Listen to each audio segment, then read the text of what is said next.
Hari Om Brother Shankara. Hari Om, Hari Om.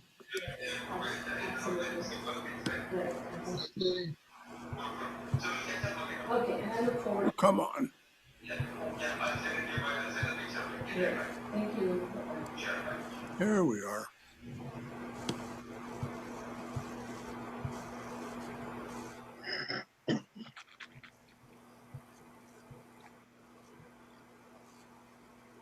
Good to see your face, Swayam. Namaste, Hema. Hello, everybody. Hello, Beverly. Hello, Hema. Hello, everyone. Hello, Triguna. Hello, Sharda.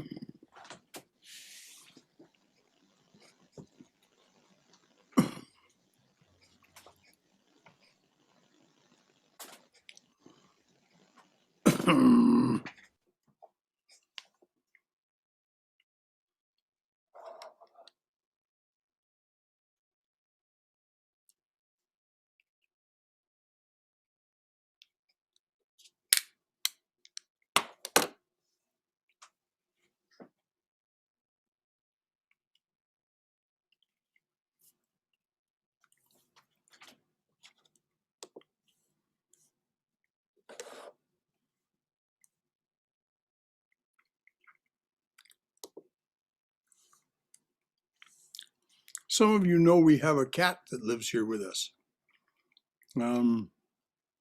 She's the monastery cat, so it seemed like she deserved a monastic name. So she's been ordained as Big Yana Prana. Big Yana Prana. If you know cats, cats give these enormous yawns. Vijnana prana. Big Yana Prana. Sounds pretty monastic. It does, doesn't it? Yeah. I don't think Miss Twee's going to have a monastic name. Well, she doesn't live she's an indoor-outdoor cat. She does not acknowledge living in a monastery. She's kind of an atheist anarchist, too. Indeed, she is. She's a wild child. She is. She is.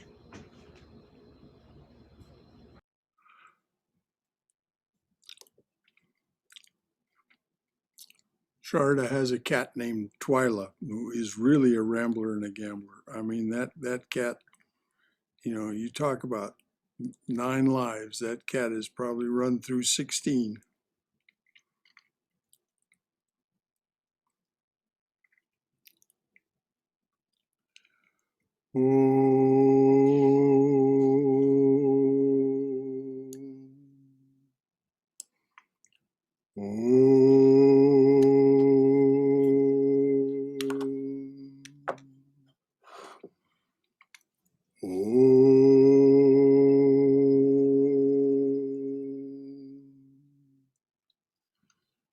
Om Sahana Bhavatu Sahano Bhunaktu Sahaviryam Karavavai Tejasvina Vaditamastu Mavidvishavahai.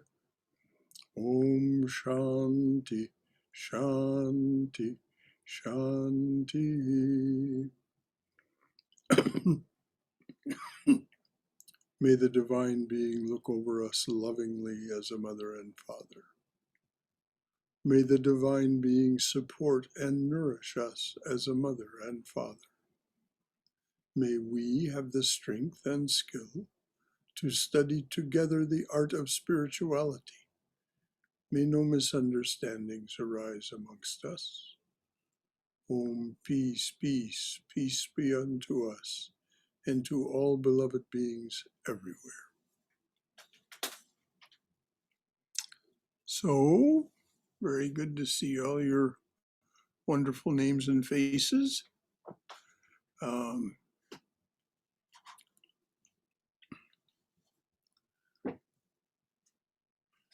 Katrina, could you stay a little after everyone else goes this evening?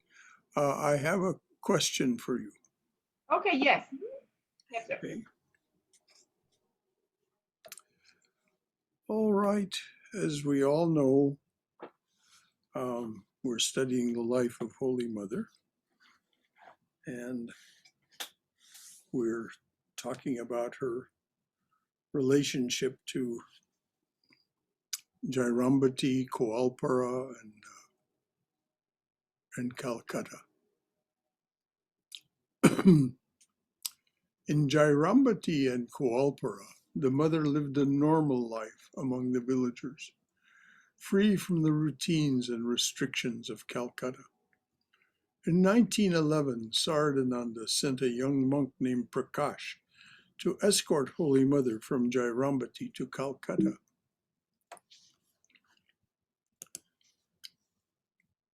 On the way to Calcutta, the mother stopped at Koalpura. She wanted to walk with Keshavananda's mother to her house, but Prakash wanted her to go by palanquin. This upset Holy Mother, and she scolded him. "Look, this is a village, and I regard the ashrama as a part of my home. These boys are my own people. I want to lead a free life in Koalpura.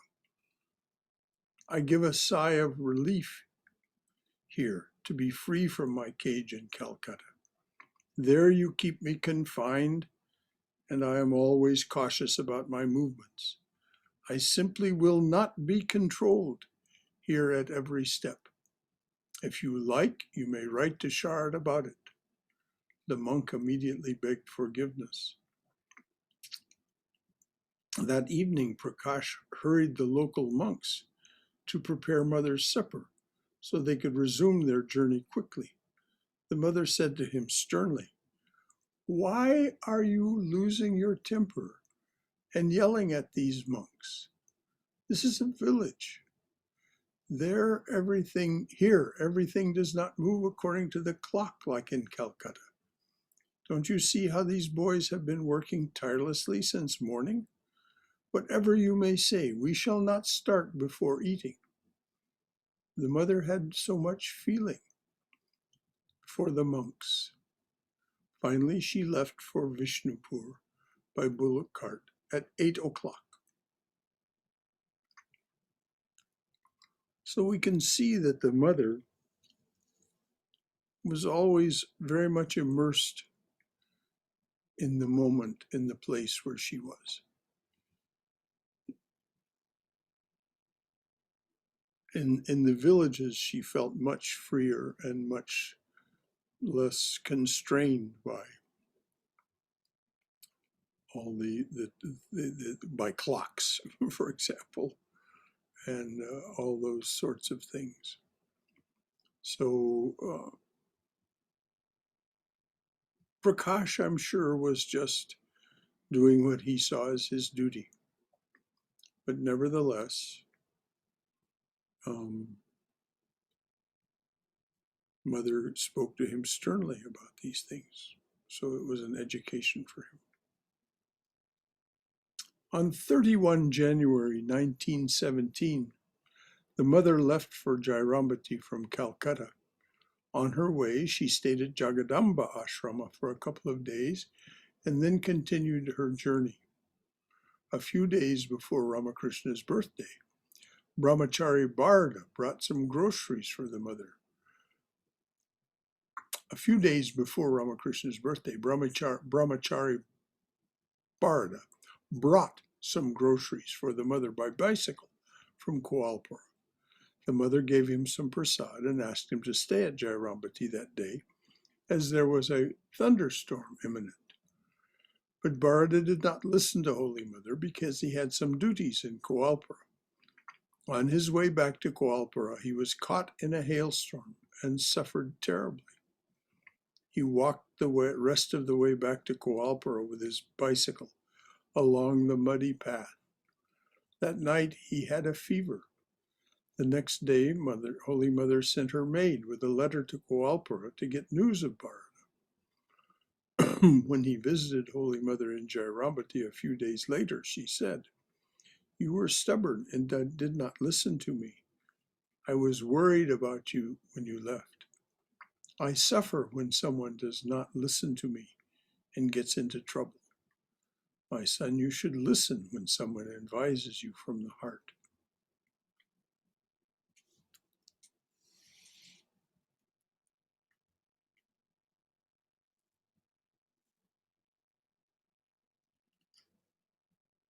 As has been said many times, Mother has not gone anywhere. If we wish Mother's counsel and we wish Mother's intervention, she said, when you're in distress, remember you have a mother. When you are in distress, remember you have a mother. So we can turn to her. This is why Swami Chetanananda arranges this book in this way. The mother says, I suffer when someone does not listen to me and gets into trouble. My son, you should listen when someone advises you from the heart. So before we go on to the next chapter, because it is a new chapter, Holy Mother as Guru, is there any comment or question from anyone about the mother and her relationship with these village, Jairambati itself, and then the ashramas, Kualpara and Jagadamba? Mother Shankara, are these ashramas still in existence today? Yes, they are. At least the last I heard. The reason I say that is when I served on the board in Hollywood, we at least I know that the Hollywood board would occasionally send money to the Kualpura ashram. Jagadamba, I'm not so sure, but I would suspect that it is, because it was a place where Mother stayed. There would be no reason for the order to let it go. But that's a surmise, not a statement. Okay, thank you. Mm-hmm. Anything else from anyone? Okay. Holy Mother as Guru. In 1907, Jiten, Kagan, and Tarun, 3 young disciples of Holy Mother, visited her at Jairambati. Filled with the spirit of renunciation, they sought her blessing to spend the rest of their lives as wandering monks practicing austerities. They also wanted to take sannyasa vows from her. The Holy Mother told them that the Master's monastic disciples generally initiate aspirants. In other words, the young men.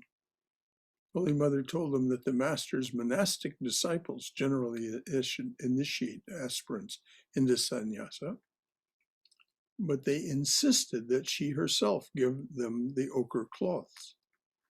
She told them that she would think about it and let them know the next day.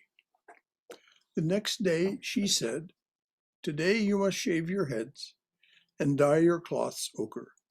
Tomorrow I shall initiate you into sannyasa." So Mother was so compassionate to even do that. She did not, however, let them be wandering monks. If they took sannyasa in the Ramakrishna order, they did not become wandering monks. She didn't permit that.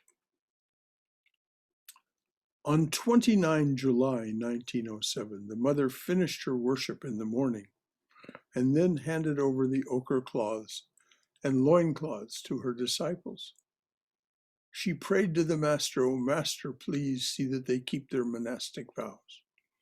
Please also see that whatever they wherever they may be, in hills, jungles, or wildernesses. They may get something to eat. So apparently I was wrong. She did allow them to wander. I'm sorry, that's unusual. Jiten wanted to go to Rameshwaram on foot. The other two wanted to go to the Himalayas as wandering monks. Holy Mother did not approve of their plans, and she told them, oh, so I was right. You have now come under the shelter of the Master, so you don't need to practice too much austerity. As you have a desire to be itinerant monks, walk to Varanasi, stay in the ashrama there, and practice spiritual disciplines under the guidance of Tarak, Swami Chetanananda. Take your monastic names from him. Carry my letter to him. So she permitted them to live out their desires by walking as far as from Jairambati to Varanasi. Holy Mother shed tears as they took leave of her, and she walked with them up to Talpukur, a pond located at the border of the village. Following Holy Mother's instructions, Shivananda gave monastic names to Jatin, Kagan, and Tarun, who became Vishuddhananda, Shantananda, and Girijananda, respectively. Ordinary parents may encourage their children to get married and lead a regular householder's life, but all children are not meant for family life. Some have finished their desires for a family in a previous incarnation, and in the present life they are born with the spirit of renunciation and love for God. They are the unsmelt flowers of the earth. They are the unsmelt flowers of the earth. When young men came to the Master and Holy Mother, they encouraged some to be monastics and others to be householders. They could see the inner tendencies of those who came to them, and they advised them accordingly. When Sharat and Shashi brought their friends to the Master in Dakshineshwar, he talked to them about renunciation. Then, sir, is it wrong to marry? Is it against the will of God? Asked one of the boys. The Master asked him to take a certain book down from the shelf and directed him to read a particular passage that quoted Christ's opinion of marriage. For there are eunuchs who were born that way, and there are eunuchs who have been made eunuchs by others, and there are those who choose to live like eunuchs for the sake of the kingdom of heaven. The one who can accept this, the one who can accept this, should accept it. Matthew 19:12. The Master then asked him to read St. Paul.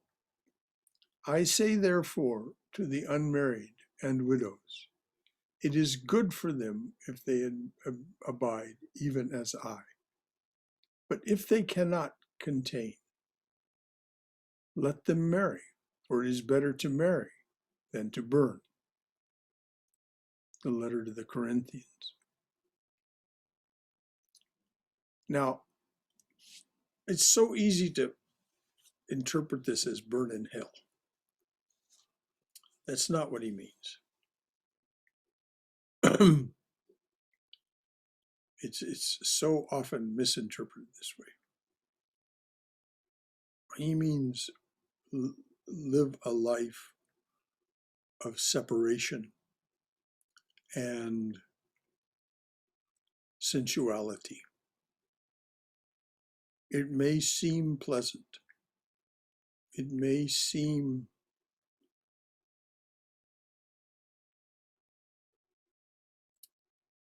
like freedom.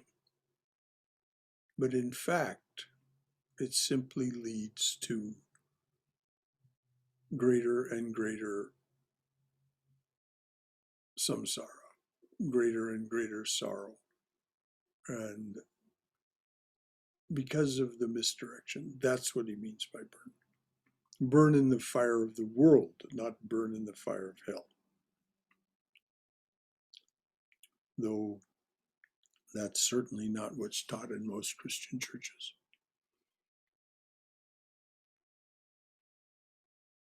Someone interrupted the master saying, "Do you mean to say, sir, that marriage is against the will of God? And how can this creation go on if people cease to marry?" Ramakrishna smiled and said, "Don't worry about that. Those who wish to marry are at perfect liberty to do so. What I said just now was between ourselves. I speak on what I have got to say. You take as much of it as you like and no more." Let me repeat that because that's instruction to us all. So when we have an objection to what the master says, as this young man did, Ramakrishna smiled and said, "Don't worry about that.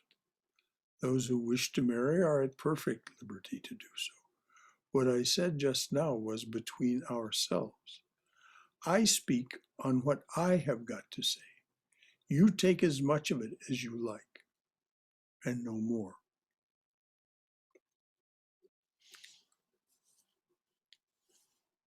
Before we go on, is there any comment or question about any of that?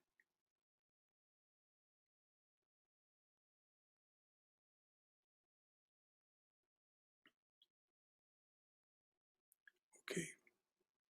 The master said that a mother, when she receives a large fish in the kitchen, considers the capabilities of digestion of each of the members of the household and may fix several dishes from the fish. One very spicy dish for those who have capability to digest and enjoy that. Another, a mild fish soup for another. There is no one exclusive way in which we are to see ourselves and we all have to behave in that way. No.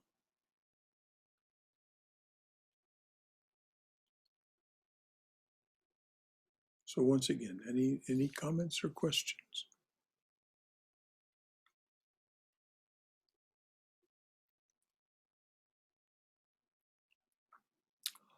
Holy Mother did not indiscriminately advise young men to renounce the world. She saw their past, present, and future through her divine sight and told them what course was right for them. Regarding marriage, she advised one person, the householder's life is very painful and full of problems. If you don't marry, you will be able to sleep happily without any disturbance. Yet she said to another, I can't give my opinion about your marriage. If you have any trouble after marriage, you will say, Mother, you gave me permission to be married. How clearly she saw.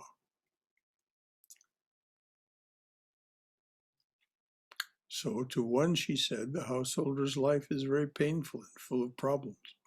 If you don't marry, you will be able to sleep happily without any disturbance.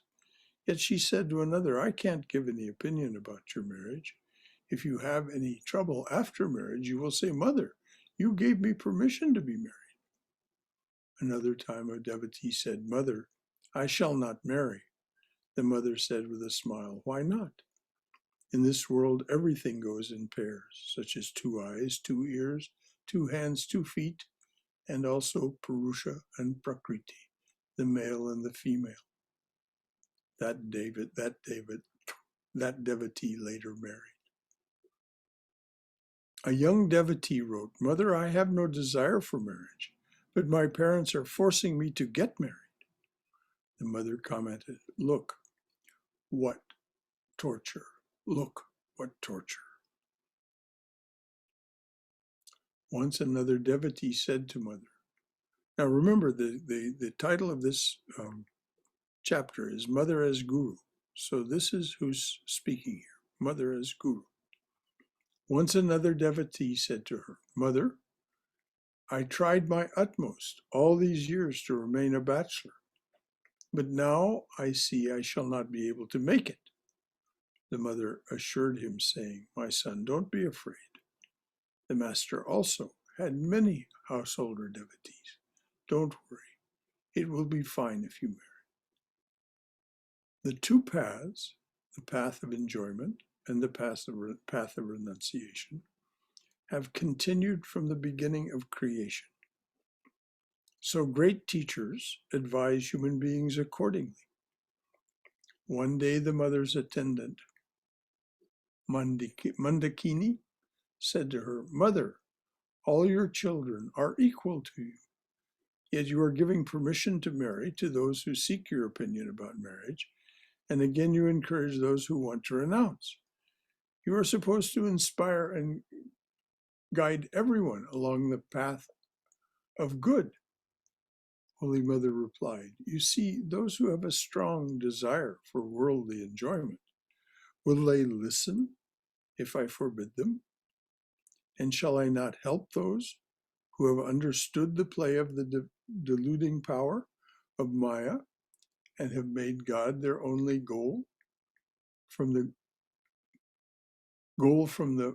meritorious deeds of many past lives? They have made God their only goal from the meritorious deeds of many past lives. My child, is there any end to suffering in this world?"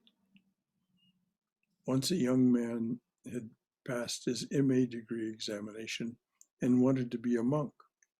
M suggested that he wait because his mother might be hurt. But Shivananda encouraged him to join the monastery quickly. Soon after, that young man came to the mother and asked for her blessing. She said, "My son, may your wish be fulfilled. Tarak, Shivananda, gave you the right advice."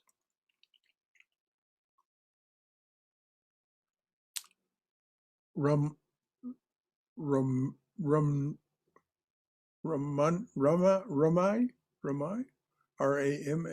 is it? Was a young disciple of the mother in Jairambati. He was studying for his BA and wanted to become a monk, which was known to everyone in his household.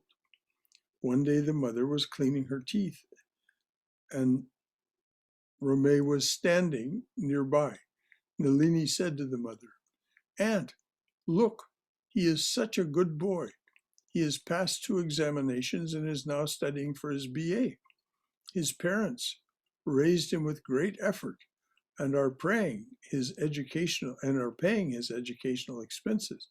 And now he wants to be a monk. He should earn money and support his parents. What do you think?"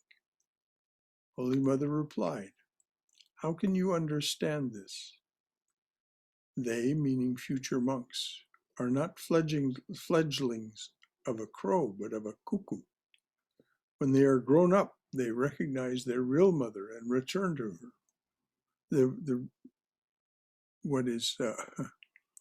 This is a fact that cuckoos lay their eggs in crow's nests, and so that the cuckoo is born to the crow mother and is fed by the crow parents. When they are grown up, they recognize their real mother and return to her, leaving the mother who raised them, nursed them."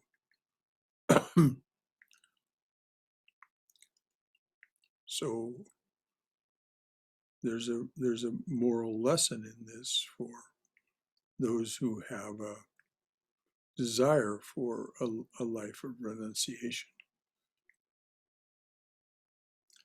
Ramay later took monastic vows and became Swami Gaurishwarananda. During her last days in Jairambati, Holy Mother gave the ochre cloth. During her last days in Jairambati, Holy Mother gave the ochre cloth to a young man named Manasa. Overjoyed that evening in Kal Kumar's parlor, he sang devotional songs on Mother Kali, accompanied by a harmonium. He sang, "There is nothing essential in this world except the Divine Mother Shama. O Mother, I shall cast your form in my mind and save it there." The mother was happily listening to his songs, along with Radu, Maku, and a couple of her sisters-in-law. Moved with sympathy, one sister-in-law commented, "Sister, made this young boy a monk." Maku added, "This boy's parents raised him with great expectation, and now everything has fallen apart. Marriage is also a part of Dharma in this world. And if you continue to make monks like this, Mahamaya will be mad at you. Those who want to be monks, let them be of their own accord. Why should you be an instrument in this respect?" Holy Mother listened to their comments and then replied, "Maku, they are divine children. They will remain in this world as pure as untouched flowers. Tell me, is there anything happier than that? How much happiness are you experiencing in this world? Can't you develop a little purity in your heart? You people live like animals. Can you live with your husband like brother and sister? Your troublesome, miserable family life torments me. It is as if my bones are burning."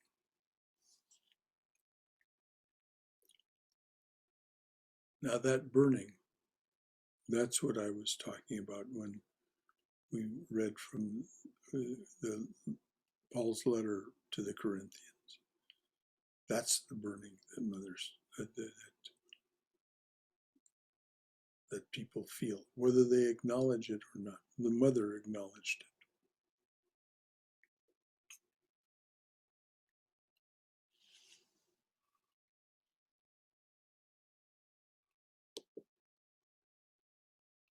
Okay, it's the half hour. So let's pause and see if there are any comments or questions about what's been read so far. Brother Shankara, Yes, Swayam? so extrapolating from Gita, can we take it then that the desire to either marry or seek monastic life, all that is again just decided by God? Decided by God.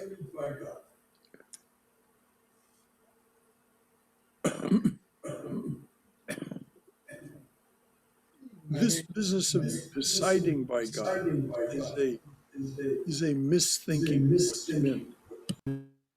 Someone has their stopped. It's a misthinking of what's meant by God alone is the doer. It doesn't mean that God decides. It is God sets this world in motion, this universe in motion, and then through the instrumentalities of the devas and through the mother and so on, and the gunas, all happens. And what Mother was pointing to earlier is that it is one's karma that emerges. Now, karma, as we've studied over and over, karma is not determinative. Karma is a kind of momentum. So we can cooperate with the momentum, or we can pray for the momentum to be changed. We can, and that too is a grace that comes from the reality of our divine being within. So it isn't God's deciding like predestination or determination. Karma makes things more or less likely, and we have the ability to, if something else is arising in us, to encourage that aspect of ourselves and minimize the other aspects of ourselves, which is exactly what Patanjali is talking about in the yamas and niyamas. No one will practice the yamas if they haven't begun to feel this desire for a different kind of freedom, a higher freedom.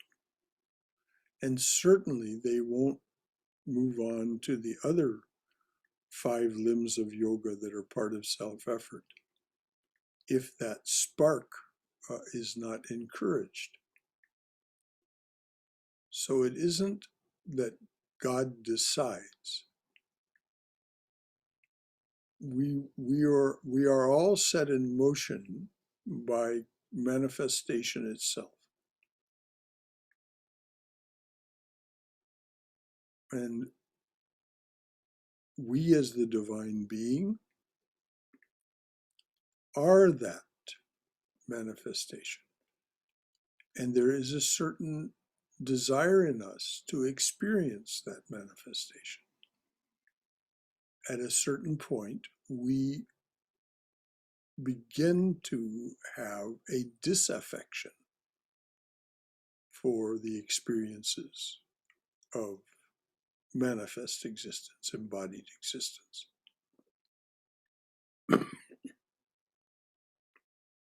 And when that arises, of course, it's most auspicious to cooperate with it and begin to pursue it. Because there's, as the master says over and over, you don't have to wait for another lifetime to be free. So the fact that you've been living a certain way and you were impelled by your karma to develop a life in a certain way doesn't mean that the life has to end that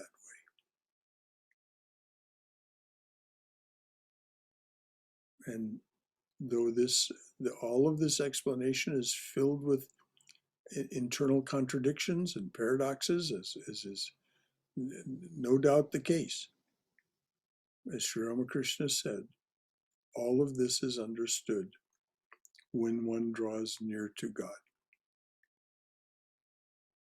But all of what I've said is coherently true in that karma is not determinative. God does not decide. The whole universe is set in motion, and we are part of that until we begin to have this sensation that we no longer want to be part of that in the same way we have been. Thank you, Brother Shankara. That was a beautiful and comprehensive explanation. Thank you so much. Jai Ma. Brother Shankara, I have a Yes, question. Did Holy Mother initiate any female devotees?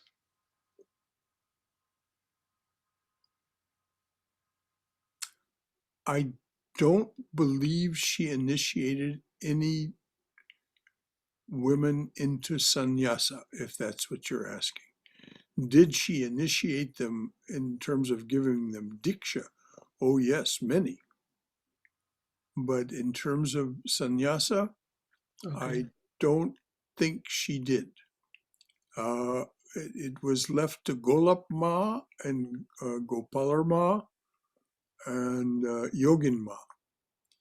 They became sannyasinis, and I think at least two of them, Yogin Ma and Gopal Ma, started convents.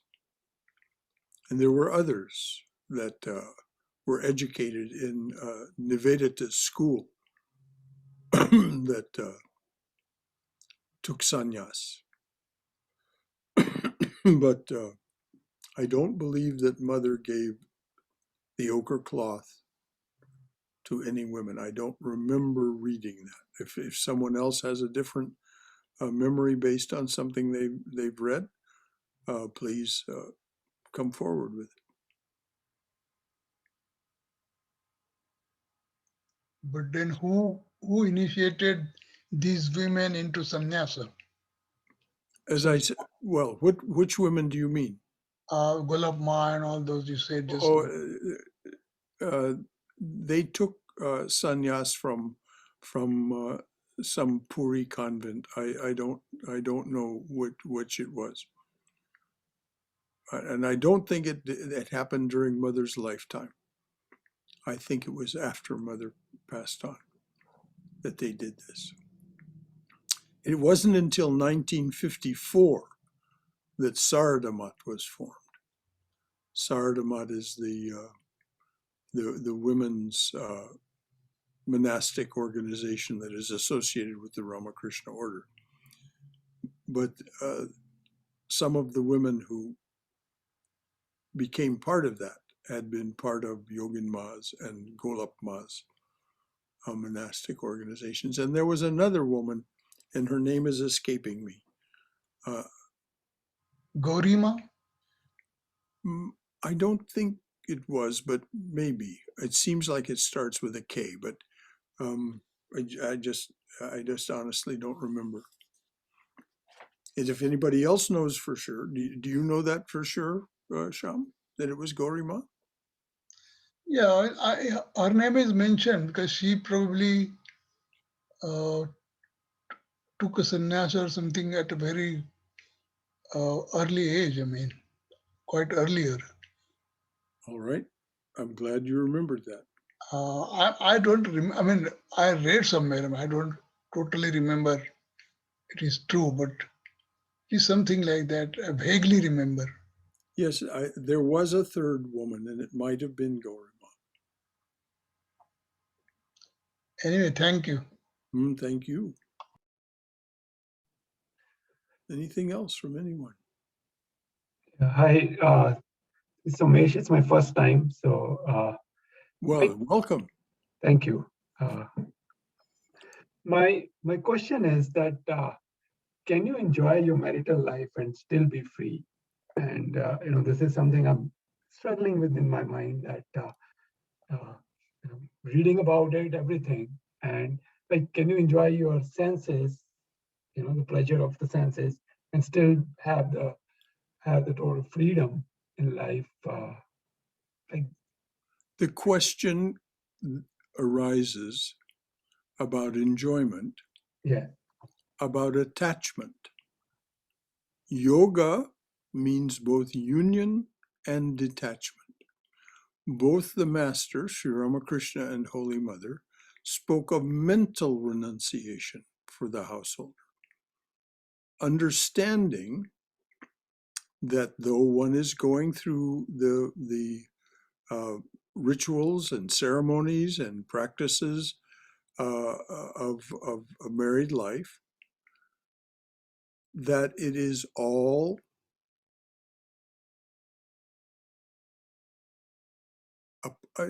something that will arise and pass away. That which does not pass away becomes the focus of your attention.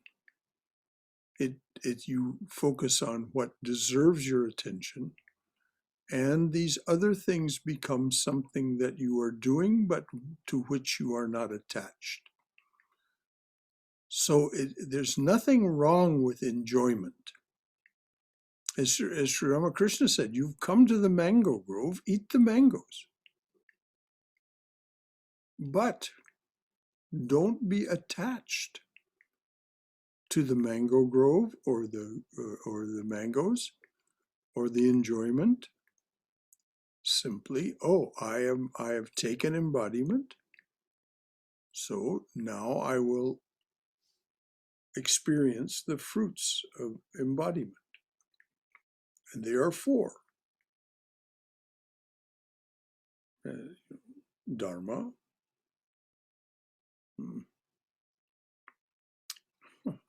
Why am I not remembering the second one?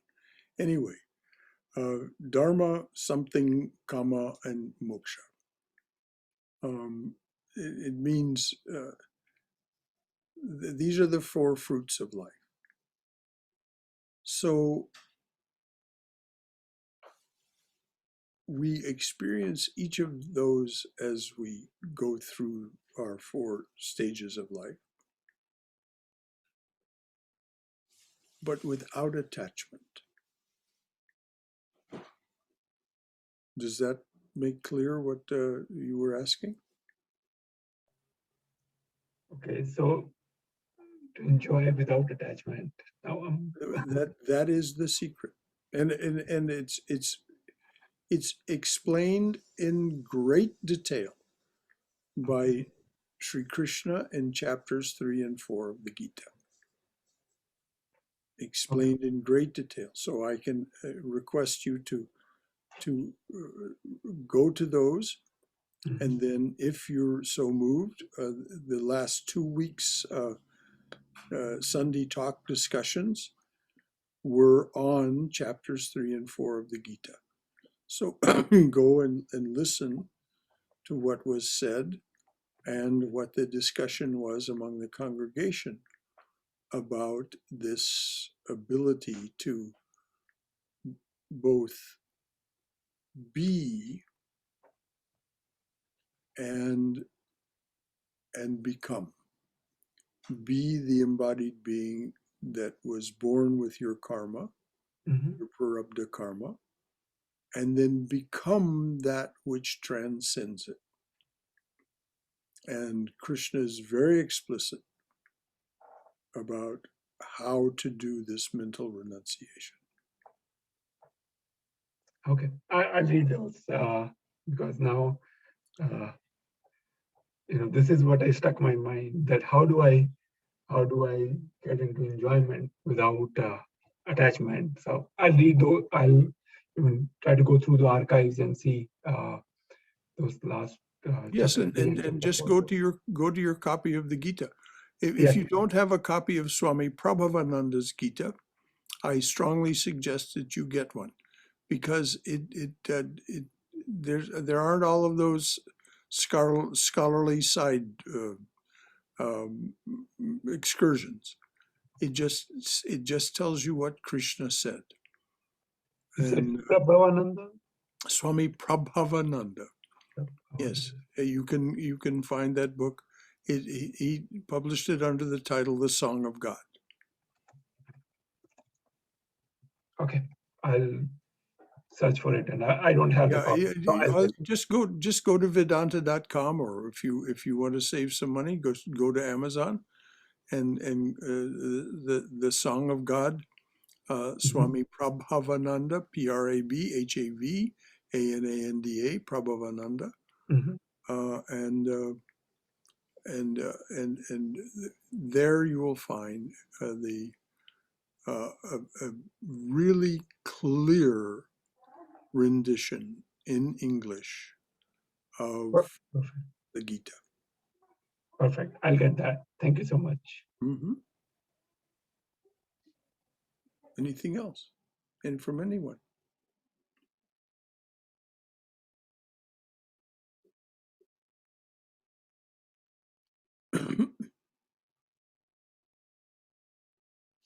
Okay.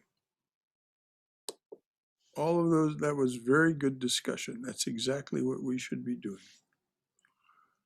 Although Holy Mother was willing to initiate youths into sannyasa, before she did so, she always checked with their families. Whether their families would suffer without their financial support. During the summer of 1913, Brahmachari Devendra traveled from Varanasi to Jairambati to ask the mother for sannyasa. She inquired about his family's financial condition and about his parents before asking him to bring an ochre cloth from Kualpura ashrama. She initiated him into sannyasa the next day. But, she was not going to allow these young men to become monks if it was going to impoverish their parents. In some cases, however, Holy Mother refused to give the vows of sannyasa. Once 2 young men came to her during Durga Puja and asked her to initiate them into monastic life. They worshipped the mother's feet with lotuses.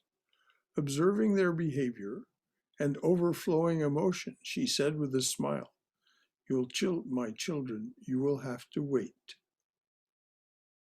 Another young man wanted to be a monk and told his wife, "Go to your parents with the children. I shall not stay at home anymore. I will be a monk." The helpless wife, who was the mother's disciple, wrote to the mother about her pitiable condition.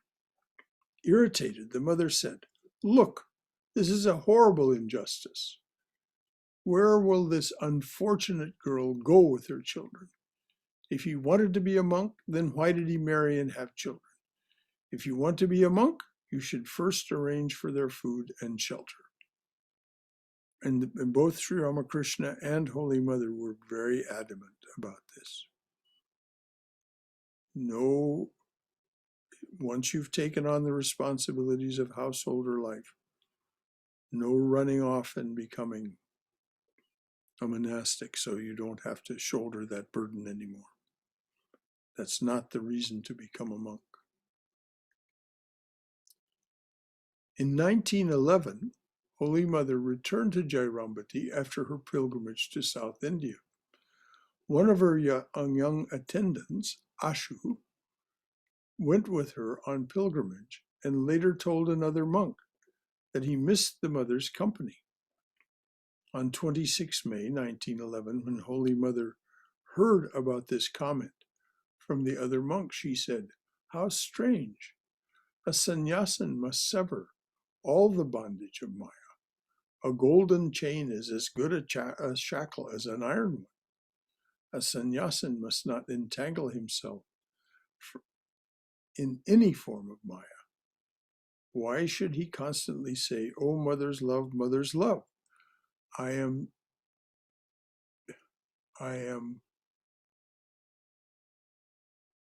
deprived of it. Oh, mother's love.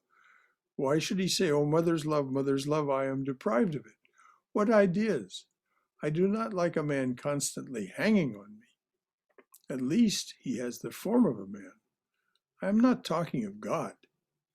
And I am to move about with women. Ashu also used to come to me frequently in Udbodhan to make sandal paste or on some other pretext. One day I warned him.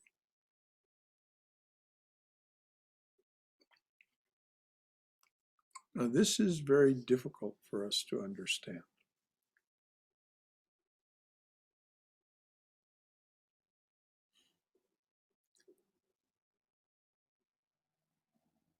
This instruction is not meant for householders.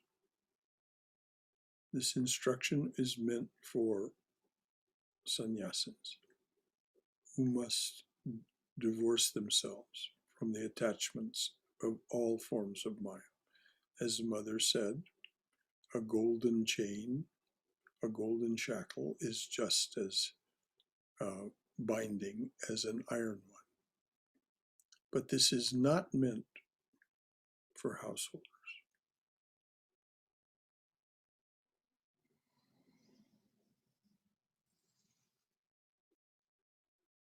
We should seek the mother's love. As householders, we should seek the mother's love and her involvement with us. Our mental renunciation should not go that far. We're renouncing the things of the world, not the things of the higher realm. So so don't be confused about this. This is the mother speaking about sannyasins and the fact that sannyasins must be disentangled and not dependent on anything. As householders, we are dependent on one another and we are dependent on the divine. May the divine being support us. May the divine being sustain us. May the divine being look over us lovingly as a mother and father. May the divine being support and sustain us as a mother and father. So it's a very different way of relationship to the divine to be a sannyasin and to be a householder. Are there any questions or comments about that?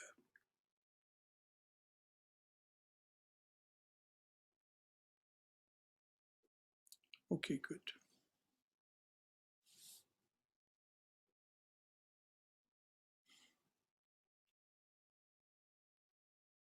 Receiving the vision of God depends on divine grace. One monk was practicing austerities in Rishikesh. He wrote a letter to Holy Mother. Mother, you told me that I would see the Master in time, but nothing has happened so far. The mother directed her reply the mother dictated a reply to her attendant. The Lord is not under any obligation to go forward to meet you just because you have gone to Rishikesh in the Himalayas. You have become a monk. What else will you do other than call on God? God will reveal himself when it pleases him.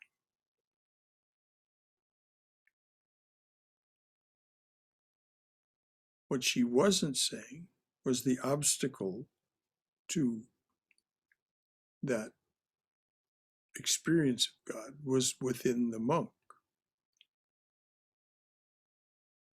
The breeze of grace is always blowing.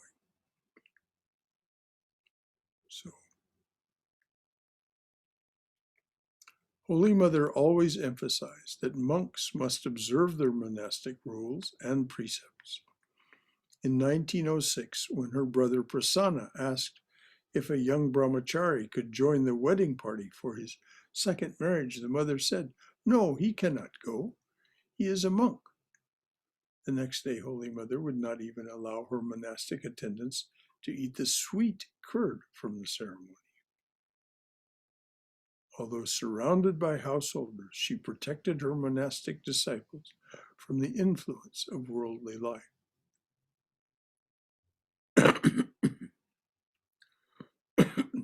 The scripture says, the difference between the lives of monks and householders is like the difference between Mount Meru and a grain of mustard seed, the sun and a firefly, the ocean and a river. Holy Mother always asked monks to keep the banner of renunciation high and to maintain the dignity of their glorious lives. Once a distinguished householder devotee of the Master, wanted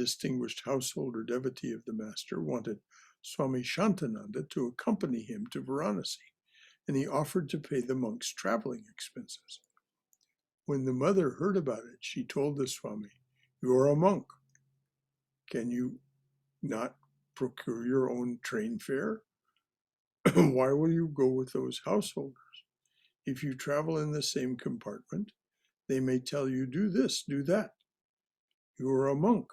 Why should you take orders from householders?" Holy Mother showed tremendous respect for her monastic disciples. Brahmacharis Bharata and Hari were two of the mother's young disciples who did all kinds of errands for her and Radu, and who also rendered her personal service. Excuse me.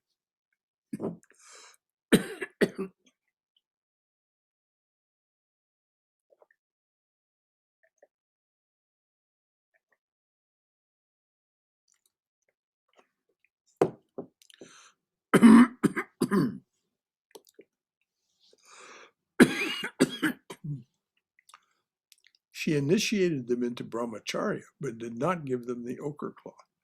She said to them, "If you wear the ochre cloth, could I order you to do all these things? I would feel hesitant, even if you touched my feet." As their monastic vows were delayed, she consoled them, saying, "Don't worry, later Sharat will arrange your sannyasa." After the mother passed away, the two received sannyasa from Swami Brahmananda in 1921 and became Ishananda and somebody say that word, please. It's a Hari Premananda. Hari Premananda, respectively.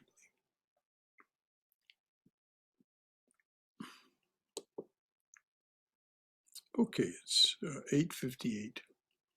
Before we take off on this next little journey with Mother into Jairambati, are there any final thoughts or comments or questions?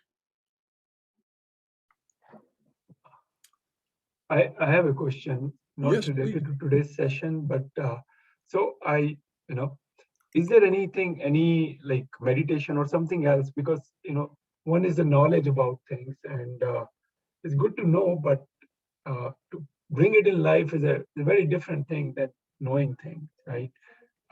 So is there something that, there's some like meditation practice or something that helps you actually bring it in life? Oh, yes, of course. Let's not talk about that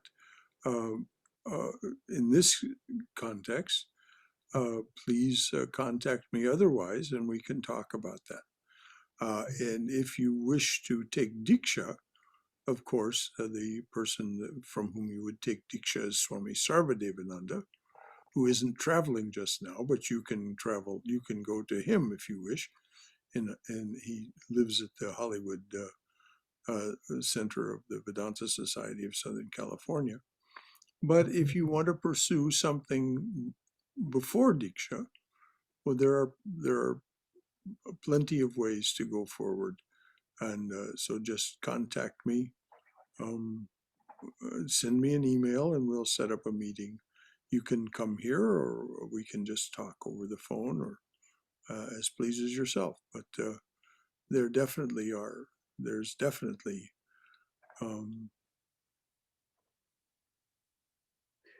Okay, Barton Smith, thank you. He sent me the details and everything. So thank you so much. I have his number and I have his email ID. Bart sent you that. Thank you very much, Bart. Yes. So I will reach out to him and probably, That's exactly the right thing to do. And we also have a large collection of the Sunday talks in the Atlanta Vedanta Society. Is that right? And we can just go to the YouTube page for Atlanta Vedanta Society of Atlanta and look at previous talks and classes. Yes. So welcome. Glad you're here with us. Yes, indeed. Happy to be here. Okay.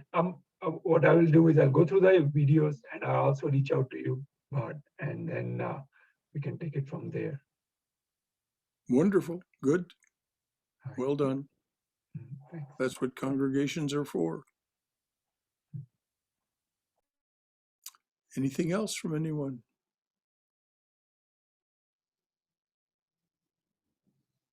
All right.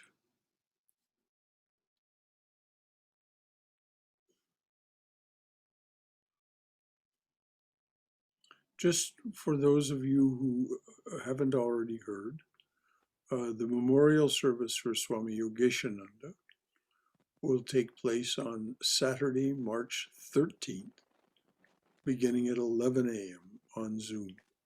The regular Saturday class will be suspended, and the link will be on our Facebook page and in our newsletter and on the website for that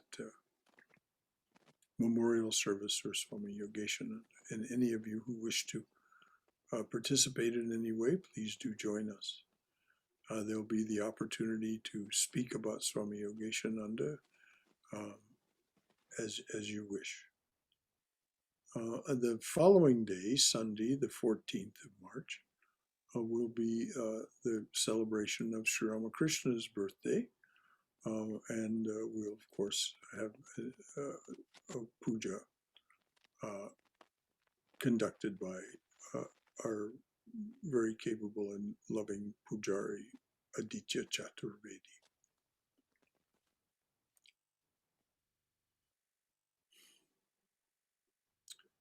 Because there is such need of it, let us all join our hearts to this ancient prayer for peace as translated by Swami Yogeshinanda.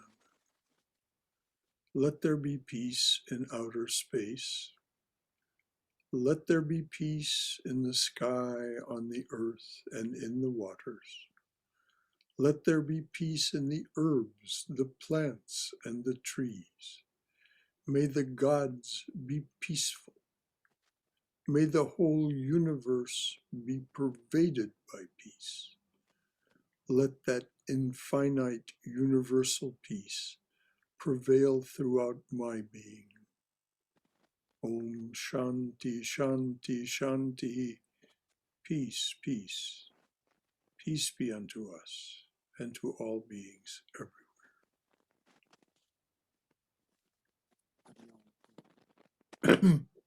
Any final thoughts from anyone? All Quite a right. bit heavy stuff. Hello? Can you hear me? Who's speaking? This is Shailesh here. Oh, yes, Shailesh. We weren't hearing you. Yeah, now we can. Quite a bit of heavy stuff to ponder upon and think about. Oh, yes. It's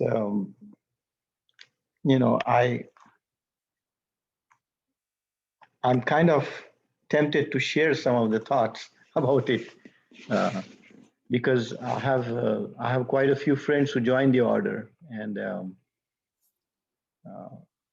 I have first-hand discussions and experience also to some extent where my friends became monks, and some of them left the order after a few years.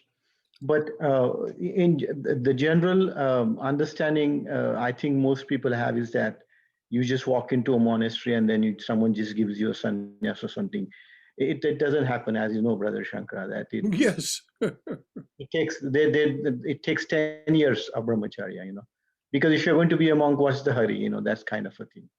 So you can go back, like I know at least 2 or 3 of my friends who stayed for 2 years, and then they thought that they were not it was not their ideal, and so they left and they became householders, and they are very well good householders and very well involved with the Ramakrishna centers in India. And some of them are just they just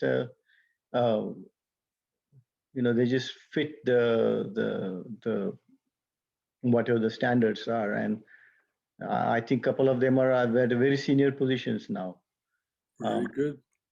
So very interesting. But what Brother Shankara you said was so correct about the karma.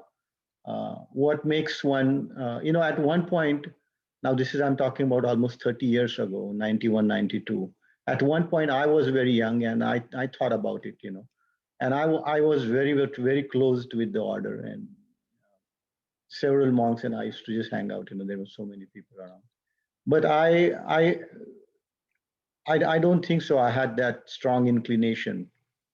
And I don't want to blame on anyone, it's just me. There are people who will say, oh, it happened, this and that, but it's just my own inclination. And there were some people who had little more inclination who went and stayed in the order, and then they came back, and then some who had just all the way through, and then they just stayed.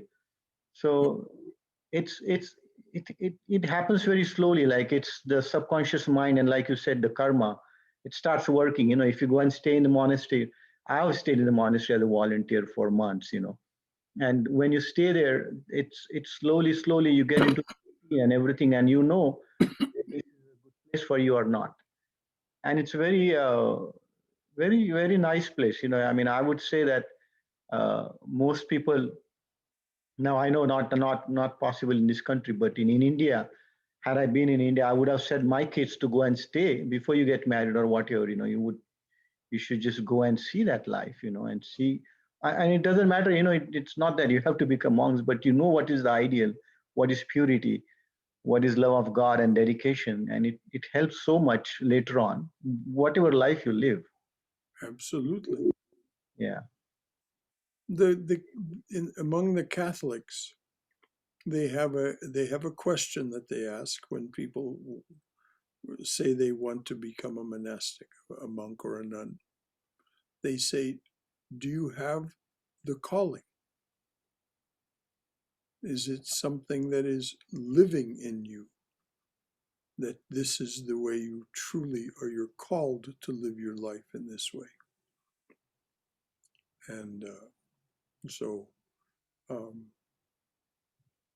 and as was said earlier, both by Holy Mother and it was repeated here, that one doesn't run away from life to become a monastic. One runs toward, as Shailesh just said, the ideal. One runs toward the ideal. And it isn't like one is better. It's not a question of better and worse. It's a question of different.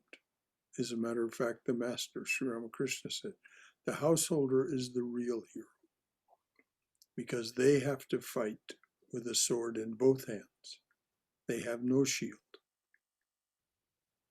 So they have to fight the battle of the world with the left hand, and if they are a spiritual aspirant, they fight the battle of the struggle of spiritual life with their right hand. And so he said, the householder, the disciple, the householder who is a true disciple, who is a true seeker, is the real hero. But the Master came to offer us liberation. There's no two ways about it. How great was thy sacrifice, freely choosing thy birth in this prison, our iron age, to unchain us and set us free. And not just monastics. Every one of us can hear that call and share in the Master's spiritual treasure. Perfect, whom lust could not taint, nor passion nor gold draw near. Master of all who renounce. Whether it be mental renunciation or the renunciation of taking vows. Anything else from anyone? Thank you, Shailesh. It's always good to hear you share. All right. Jai Shri Guru Maharaj Ji Ki Jai. Durga, Durga, Durga. May you be safe. May you be healthy. May you be cheerful. May you have peace of mind. Go forward in the Divine Mother's loving and protective embrace. And as the rest of you leave, I'd like to repeat, Katerina, if you would stay. I have a question. Yes, sir. So good night to everyone.